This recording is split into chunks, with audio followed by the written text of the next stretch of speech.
Hey everyone, welcome back to my channel, and those who are new, hi, I'm Dr. Poonam Vaike. So in today's video, I'm going to talk about minimalist salicylic acid and LHA cleanser. Now salicylic acid is a potent BHA or beta hydroxy acid which has keratolytic properties. Salicylic acid helps in dissolving the dirt, debris, and it helps in keeping the pores clear. Now LHA or lipohydroxy acid is a derivative of salicylic acid which has an added fatty chain which makes it more lipophilic, and it helps in gentle exfoliation of the skin.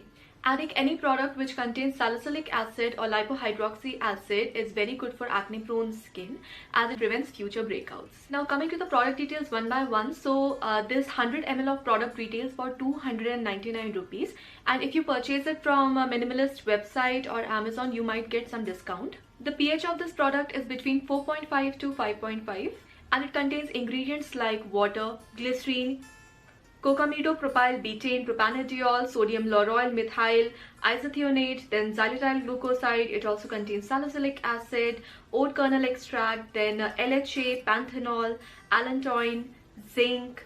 So this product contains various anti-inflammatory agents as well as very mild surfactants which have cleansing properties. So it is a sulfate-free as well as fragrance-free product. Coming to the texture and consistency of the face wash, so it has a runny gel-like consistency, and as it is a sulfate-free product, it does not lather much. You have to mix some water to work up a lather, but it has a very mild to moderate lather. So I do love to use salicylic acid face washes for my skin, and if you have seen my previous videos, you must be knowing that I personally like to use ZitCare as well as Salicylic DS face wash for my skin.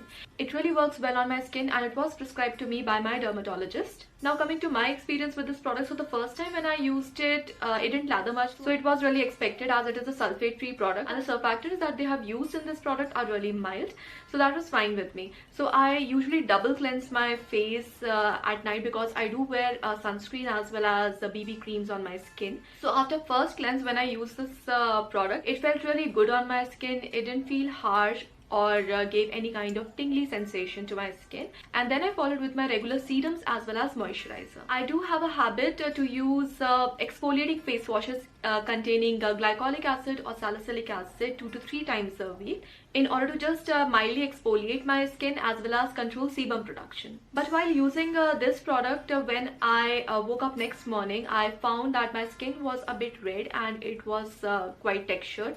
I could feel certain bumps on my skin on areas where I don't get breakouts. Overall, my skin was not feeling really good. It was feeling a bit dehydrated. So as usual, when some product does not work on my skin, I do follow up with my soothing ampules, or I started applying Centella serums as well as Klairs Midnight Blue Calming Cream.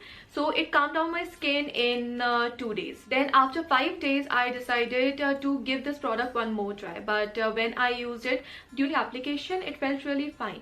But after a few hours and the next morning, I felt that my skin was getting a bit stretchy, as well as I was having some redness on my face with some texture.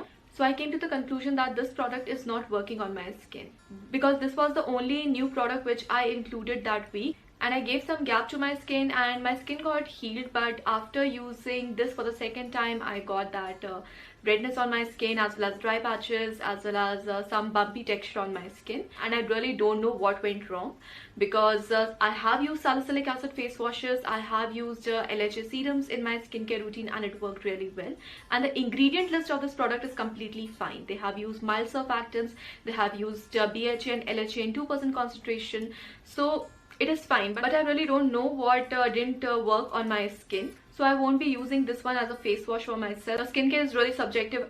If it is not working on me, doesn't mean that it won't work for you. If you want, you can definitely give this one a try, because everything is fine, but my experience with this product was not really that good. So I've started using this one as a body wash, and it is working well that way. So this was all for today. Hope you like the video. If you want to see more videos like this, do subscribe to my channel and hit the notification bell. You can also connect with me on Instagram. See you in the next video. Take care, stay safe, bye.